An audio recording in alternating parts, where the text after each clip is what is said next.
नमस्कार दोस्तों, आज हिंदुस्तान की संसद में जो हुआ वो आज से पहले कभी नहीं हुआ था। किसी प्रधानमंत्री का किसी उद्योगपति के बारे में इस तरह का लगाव आज तक पहले कभी देखने को नहीं मिला। प्रधानमंत्री रहते हुए नरेंद्र मोदी अडानी के लिए काम करते हैं। प्रधानमंत्री नरेंद्र मोदी विदेशी दौरे पर अडानी को धंधा दिलाने के लिए जाते हैं। नरेंद्र मोदी अडानी को ठेका दिलाने के लिए विदेशी सरकारों पर दबाव डालते हैं।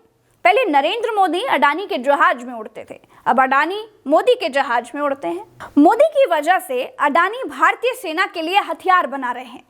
मोदी की वजह से 609 नंबर का बिजनेसमैन दूसरे नंबर पर पहुंच गया। राहुल गांधी ने दोस्तों देश की संसद में ऐसे खुलासे किए कि देश के लोगों ने दांतों तले उंगली दबा ली। ये सब वो बातें हैं जो देश में अब तक बहुत दबी जुबान से होती थी, लेकिन संसद के भीतर राहुल गांधी अडानी और मोदी के रिश्ते पर बोलना शुरू हुए तो 40 मिनट तक बोलते गए। अडानी और मोदी की एक साथ जहाज में बैठी हुए फोटो लेकर के आ गए।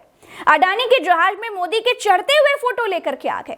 राहुल गांधी ने संसद में बताया कि नरेंद्र मोदी ने अपने ऑस्ट्रेलिया के दौरे में अडानी को धंधा दिलाया, अपने बांग्लादेश के दौरे में अडानी को धंधा दिलाया, अपने इजराइल के दौरे में अडानी को धंधा दिलाया, अपने श्रीलंका के दौरे में तो अडानी को ठेका देने की बात कह करके चले आए। श्रीलंकाई सरकार पर विंड पावर में अडानी को काम देने के लिए दबाव डाला। बांग्लादेश के दौरे पर जब मोदी गए तो अडानी को बिजली का ठेका दिला करके आए।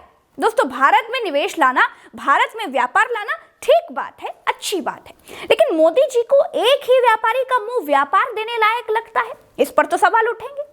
देश में मोदी जी को सुप्रीम पावर इसलिए नहीं मिली कि वो किसी व्यापारी के नाम पूरा देश लिख दे। दूसरी बात यह है दोस्तों कि भारत के प्रधानमंत्री को अगर व्यापार लाना है तो सरकारी कंपनियों को व्यापार दिलाएं, पर सरकारी कंपनियों को व्यापार तो तब दिलाएंगे ना जब सरकारी कंपनियां बची हो। संसद में बहुत बार राहुल गांधी को रोकने की कोशिशें हुई।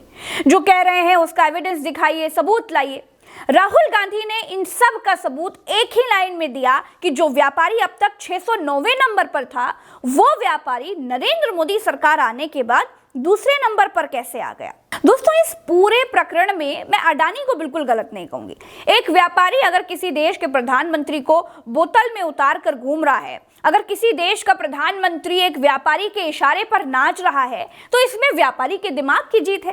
अब आप ये सोचिए कि आपने देश जिनके हाथों में दिया है वो भारत माता की नारे लगाते लगाते, राष्ट्रवाद की बातें करते करते काम किसके लिए करते हैं? आपके भारत देश की सरकारी कंपनियों को मजबूत करने के लिए, आपके भारत देश की तिजोरियों को मजबूत करने के लिए, या फिर एक व्यापारी को मजबूत करने के लिए? राजा जी अपनी तिजोरी आप पर टैक्स लगाकर भर रहे हैं और धंधा देश को न दिलाकर एक व्यापारी को दिला रहे हैं। धन देश की दौलत में ना ऐड होकर के व्यापारी की दौलत में जुड़ रहा है। दौलत के मामले में नंबर 1 देश नहीं हो रहा है, नंबर 1 व्यापारी हो रहा है। डंका देश का नहीं बज रहा है, डंका अडानी नामक व्यापारी का बज रहा है। दोस्तों, अगर आपको हमारी सच्ची पत्रकारिता पसंद है तो चैनल को सब्सक्राइब कीजिए, क्योंकि आप ही हमारी शक्ति हैं, हमारी ताकत है। नमस्कार। ट्विटर पर अपनी प्रज्ञा को @प्रज्ञा लाइव नाम से खोजकर फॉलो करना मत भूलिएगा। नमस्कार। जय हिंद, जय भारत।